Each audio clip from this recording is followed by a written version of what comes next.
Yo guys, good morning. So guys, one thing, napakainit. It's 11 a.m. and I made a fucking stupid mistake of drinking last night. Sabi ko sa sarili ko, hindi na ako inom.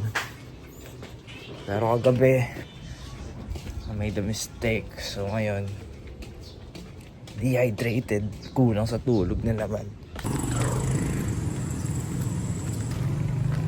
Walang pipigil sa akin nagtrabaho kahit nag-inom ako. Nag-inom ako kagabi kasi binanba naman ako ng TikTok eh. So sabi ko, wala na akong ibang gagawin ah. Ano, labas tuloy kami. Ang usapan, tambay lang, napainom pa. Pero isang bote lang naman. Gago, sarado. May Pocari Sweat po. Pareha lang. Oh.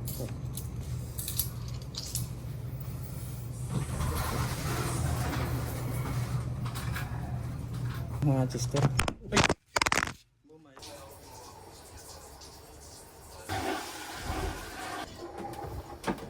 Bro, simba, Sunday. Mamaya. Paano mo nalamang Ilonggo ako? Dahil ba sa forma ko? Oh, ito.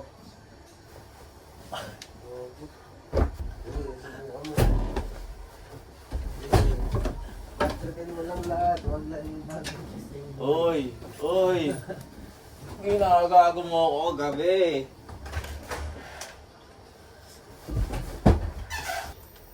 First name Costa, last name Cashman. Bitch mong madikit, bitch mong gustong malahian.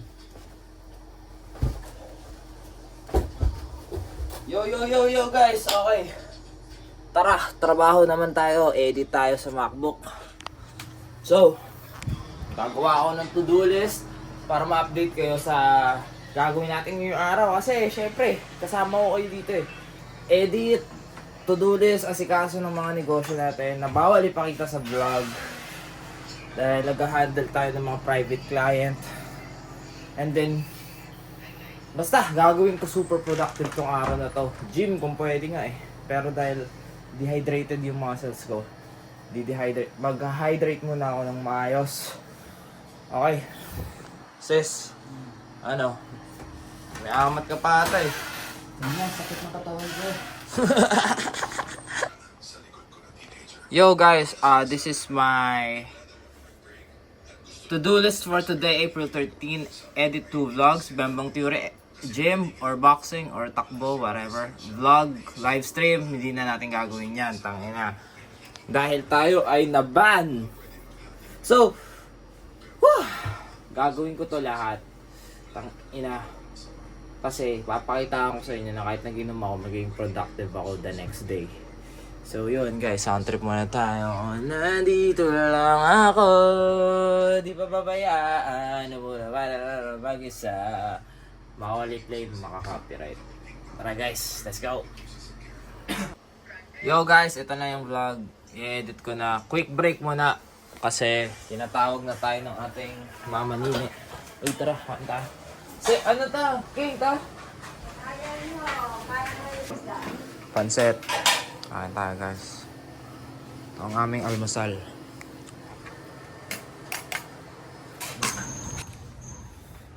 So, continue tayo ng vlogging para init, sobrang init actually. But I want to talk about it's a chill day.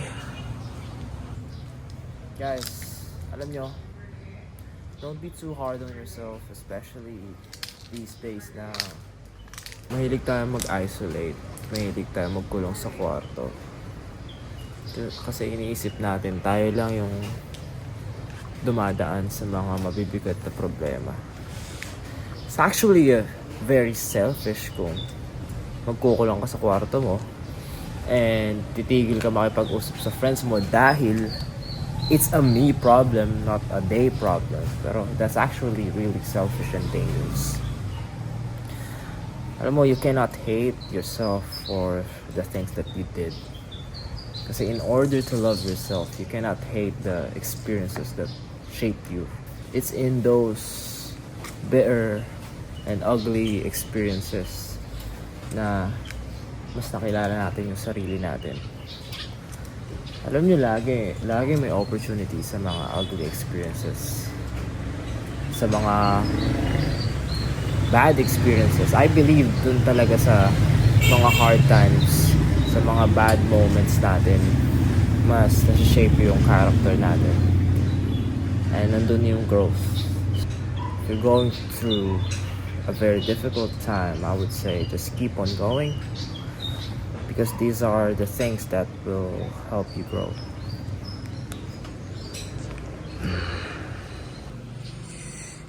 Yeehaw! So time check 2:30 PM, mainit. So hindi ako lalabas.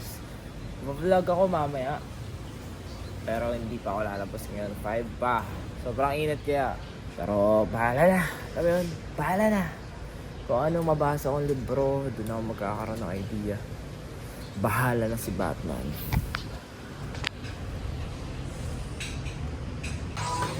Yo guys, punta kami ngayon ng Bye-Bye Beach kasi maganda yung sunset dun pag ganitong oras. Naku po, talaga naman. Pasok sa La Ferrari.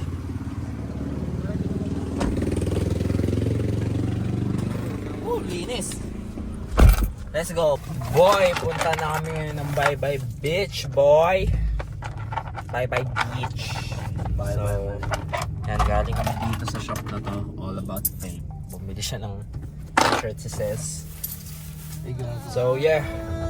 चांद की चादर ओढ़ के नदी सिसकी सुनो राखी धागे टूटे दूरबाजी बीन कांच के शीशे में छाया तेरी झलमिल. Ano bro yung nauuna bro? Sunset or sunrise? Sunny side up. Ay naluto sa itlog eh. Puta. पलकों दे तस्वीर हवा में लिपट के ना गीत बन जात थे.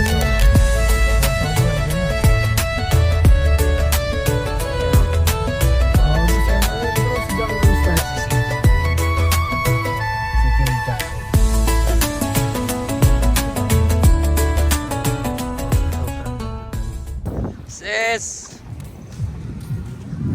Guys, tangina, sobrang ganda dito, gago. Ganito yung setup ng buhay na gusto ko. Working anywhere, anytime I want. Tapos may ganito, nakakababa ka sa beach. Sheesh! Pakita ko sa inyo. Ito pwede mapasayo lahat yan, bro. Kasi libre yan, bro. It's free! Pero we've all been brainwashed to think na lahat ng bagay sa mundo ay may value. Pero ito guys, it's free. This is a gift from God.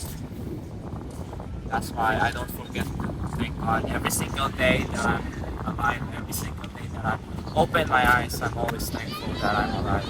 Because guys, look at this. This is crazy. Pribileyo to. Ang mapunta dito ay isang pribileyo. Ang makikita to in my own two eyes sa isang privilege. Tandaan nyo, sa western countries, sa mga first world countries, wala silang ganito kagandang nature. And all they do is work. You know, they live paycheck to paycheck. I'm not comparing my situation to them, pero if you ask them, this is luxury to them. Kasi sa atin, di ba, ang tingin natin sa luxury is yung mga material na bagay like the new Gucci bag, the sapatos, yung kotse, lifestyle. No, but this is luxury. This is everything you could ever dream of. I think this is my definition of heaven. Hindi pa ito yung pinakamaganda dito sa Pilipinas. Parang mid-tier pa lang to, no? Pag pupunta tayo dun sa Estancia or dun sa Carles, dun yung top shit, no, Will? Oo nga. So yeah, guys, always be thankful for the little things and the simple things in life like this. Yun na guys, sobrang ganda! What? Ay na, nagpo Oh, ingatan mo yan ha. Ang ilang king oh, alam na ako. Guys, it's crazy. This is fucking beyond crazy, bro.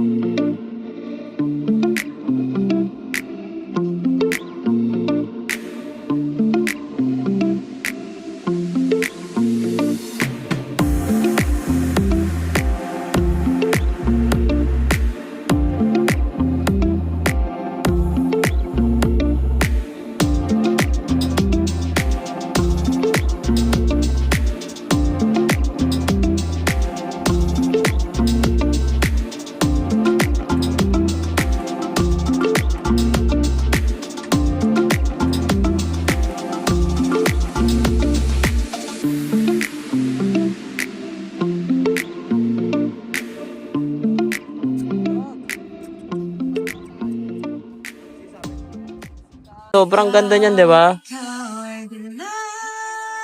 Sobrang ganda, par. So, yun guys. Chill lang kami dito. Wala kami in order kasi tagtipid. Hindi, joke lang. Tambay lang. Chill. Hindi mo naman kailangan lagi bumili kung tatambay ka. Dapat. Hindi puro consume. You have to also learn how to stay in the present moment. Hindi naman lagi kailangan may bibilin ka eh, di ba? Ganda ba ng ano mo? Yung background music. Diba? Sim.